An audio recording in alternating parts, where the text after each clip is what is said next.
এই কাকা মাটি খোঁড়ার জন্য চলে এসছে, মানে সোনা খোঁজার জন্য চলে এসছে। 6 ঘন্টা রেস্ট। সোনা কি পাওয়া হয়েছে? চেষ্টায় আছেন আজকে, সোনার খোঁজের চেষ্টায় আছেন।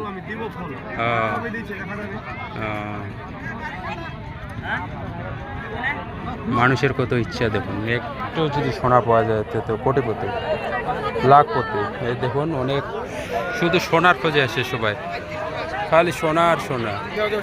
হ্যাঁ ওই একটু নিচে যাও। হ্যাঁ ওই একটা মাটি কাটার মেশিন চলে আসছে এখানে, মনে হচ্ছে সোনা ঢিপি, মানে সোনার খনি আছে এই জায়গায় মনে হচ্ছে।